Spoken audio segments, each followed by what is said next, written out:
Hey everybody, it's your boy Kegs. I am, I guess, doing a little fun-filled project for everyone. This is our second channel. We're just calling it CKP2 because that's simple. We're doing a little firepower project that I think will be fun for everyone. And it's just gonna be everything that goes boom, just like it says in the channel description. That's all this is gonna be. If it goes boom, we're gonna cover it. I figure we start out nice and simple today. Something that's one of the most popular rounds in existence, and we'll do a little breakdown of the with the pros and cons of a 9mm Luger. So with that being said, we're just gonna get right into it. 9mm Luger, also known as the 9x19 Parabellum, or simply 9mm, is one of the most widely recognized and used cartridges in the world today. Its design dates back to the early 20th century, but it has remained the standard for military, law enforcement, and civilian shooters in most countries. Despite its popularity, like any cartridge, the 9mm Luger has its strengths and weaknesses, and understanding both is crucial when making an informed decision about ammunition for self-defense, range practices, and other uses. The 9mm Luger is a centerfire cartridge designed in 1901 by George Luger, an Austrian engineer, for his use in his Luger pistol. And before anyone yells, I'm sure I probably pronounced the name wrong, but we're not here for grammar, right? So we're going to go ahead and just skip past that. It quickly gained favor with militaries worldwide and became the standard for many police agencies and civilians. Its dimensions are obviously 9mm in bullet diameter and 19mm in case length. Your typical bullet weight ranges from 115 to 147 grains, with 124 being one of the more common.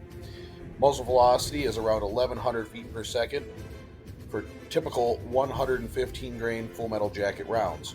Your muzzle energy is generally in the range of 300 to 400 pounds depending on bullet weight and load.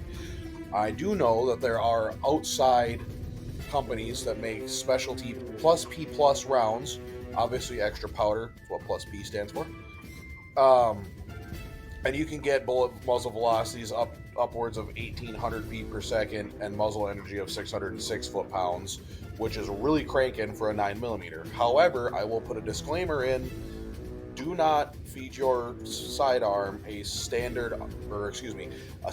diet of this plus P plus ammo. They are not warranted for it. So, little tidbit there.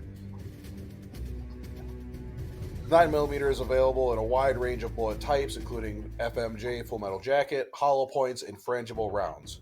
Velocity and bullet design allow it to function for both self-defense and target shooting applications, with excellent availability in most markets. So we're going to start with the pros of the 9mm. One of the standout features of the 9mm is its manageable recoil. The 9mm delivers enough power to be effective for self-defense and target practice, but its recoil is much less than that of larger rounds such as a 40 S&W or a 45 ACP. This makes the 9mm an excellent choice for both beginners and new shooters who may be sensitive to recoil, women and people with smaller hands who might find larger calibers difficult to control, and experienced shooters who prefer rapid follow-up shots. The reduced recoil of a 9mm also makes it more conducive to accurate shooting, especially in fast-paced scenarios. This is one of the reasons it's a favorite of law enforcement, where officers need to make accurate follow-up shots in potentially high-stress situations. It also has high availability and affordable ammunition. The availability and cost-effectiveness of a 9mm are significant advantages compared to other rounds. Because it is so widely used around the world by military, police, and civilians, it is a mass-produced and easily found round. Whether you're buying from a local shop, ordering online, you'll typically find a range of 9mm ammunition that will fit your needs. And obviously, the cost of the 9mm is generally less expensive than other common defensive calibers like the 40 S&W, which stands for Smith & Wesson in case anybody doesn't know, or the 45 ACP. The cost per round can vary depending on the manufacturer and the bullet type, but it remains one of the most budget-friendly options for all shooters. You may be able to find range ammo for as low as $20 to $30 per round in bulk, while self-defense rounds tend to run between 40 and 70 cents per round.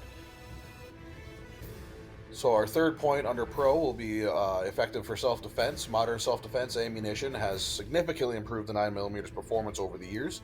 Hollow point 9mm rounds, such as the Hornady Critical Duty, which is one of my personal favorites. I have some in my gun safe upstairs. And the Federal HST are designed to expand upon impact and transfer energy efficiently to the target. While some still argue that the larger calibers like 45 ACP or 40 S&W offer better stopping power, the 9mm remains an excellent self-defense round for several reasons, penetration and expansion being our first one. Hollow point 9mm rounds offer reliable penetration and expansion, allowing them to incapacitate a threat effectively. Quick follow-up shots due to manageable recoil. You can quickly and accurately engage multiple targets or take follow-up shots if needed. And you have a high magazine capacity, as most modern 9mm pistols come with high capacity magazines from the factory, allowing you to carry 15 to 18 rounds on average. This can be advantageous to self-defense scenarios where higher round count may be needed. I'd also like to point out that those other rounds that I spoke of that you don't want to feed a steady diet to your pistol also have again, heightened penetration and expansion, but you will get higher recoil as a result. So we don't want to be using that number to skew what we're looking at here. We're just looking at the basic round. Obviously, you can find extremely hopped up. When we get to our 44 video, there will be also ammunition there that is far and beyond what your standard on-the-shelf ammo is. Moving on, we have versatility across firearm platforms. The 9mm Luger round is not just limited to handguns, but it is most common in handguns, with nearly every major handgun manufacturer offering at least one model chambered in a 9mm. Obviously, you have SMGs like Heckler & Koch MP5 or the Uzi that are chambered in 9mm, offering controllable bursts of fire for law enforcement and military applications. Carbines and rifles. The 9mm AR platform has gained popularity in civilian shooting, providing the power of a rifle with the low recoil of a 9mm. And obviously, you have some tactical shotguns that are also chambered in 9mm, often used for compact close quarters engagements. This versatility of the 9mm is why it's still a favorite of the military, law enforcement, and civilian enthusiasts. And obviously, it's an excellent choice for self-protection carry, excuse me. And that brings us to one of our last points, this is my last point, of low weight and concealability. So for concealed carry purposes, the 9mm is ideal because it is chambered in many small, lightweight, and thin handguns that are easy to conceal carry. Whether you're using a subcompact or compact, the low recoil and relatively small size of the round make it perfect for everyday carry. So some examples would be the compact models of the Glock 43 or the Smith & Wesson Shield or Sig Sauer P365, which are incredibly easy to conceal even under light clothing, and they are generally fairly comfortable. These firearms are, they're lightweight and comfortable to carry for long periods of time, which is also obviously a major consideration for those who are going to everyday carry these. The smaller size of the 9mm coupled with high capacity magazines make it a balanced choice for anyone looking to conceal carry.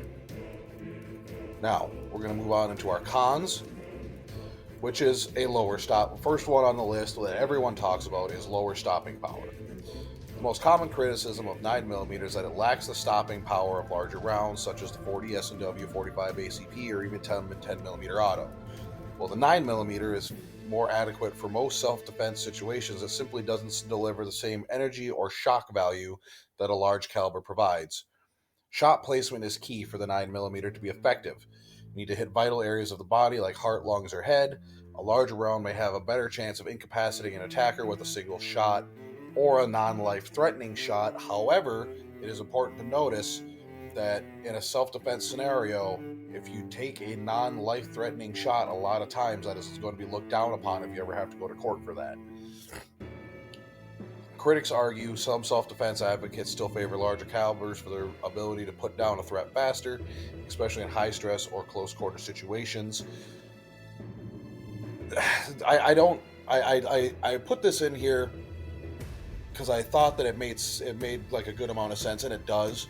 But in a lot of concealed carry courses that you go through, they basically just tell you to just dump the magazine because it makes it looks better in court once you get to a portion where it's, I was terrified for my life, which obviously if you're pulling your sidearm, you are terrified for your life, and you're better off just dumping a magazine. And you know, I panic pulled the trigger. So yes, a larger caliber could put them down faster, but if you're gonna be emptying a full magazine anyway, what's the difference?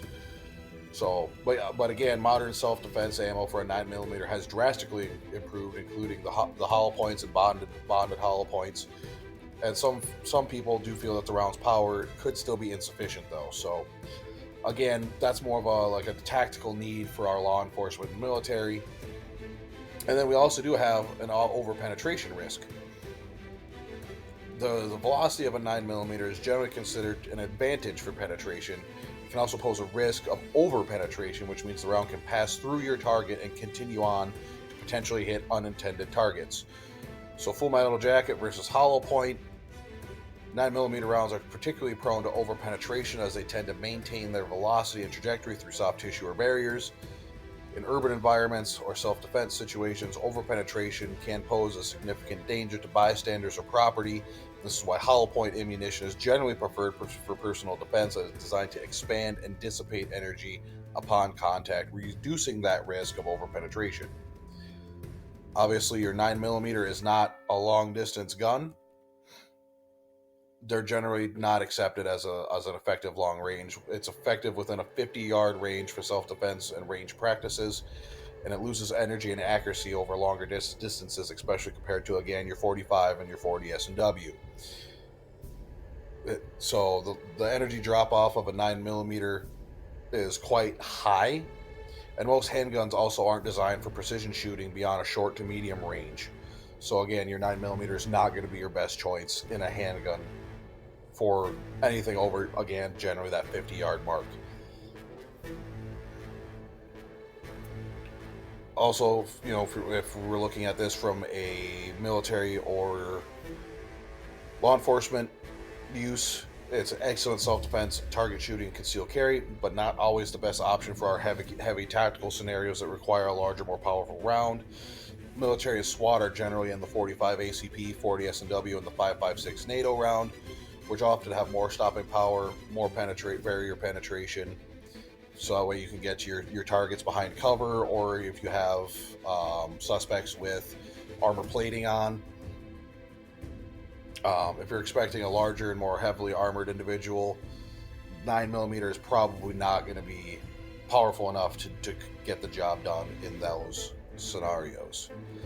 But in conclusion, the 9mm Luger is versatile, reliable, and affordable, offering a great balance of performance, recoil management, and ammunition availability. It is suitable for self-defense and range practice, and even light tactical and law enforcement uses. However, its lower stopping power, over penetration risk, and limits at long ranges make it less ideal for certain specialized needs. When choosing a round, it's important to consider the context in which you'll be using it. For most people, the 9mm is an excellent all-around choice, but if you're looking for more power, larger calibers like the 45 ACP or 40 S&W might be more appropriate. Ultimately, the 9mm Luger's balance of cost, recoil effectiveness, and versatility make it a solid choice for the majority of shooters. Also, we will be doing a video shortly after we do our breakdown of the 40 S&W round with a comparison video of the two, in which you will see that the ballistics of the Parabellum and the Smith & Wesson are extremely similar. But that's for down the road. So, thank you guys for stopping in. This is your boy Kegs. Don't forget to like, sub, and hit our noti bell. I appreciate the hell out of it, and I will see you guys next time on Firepower.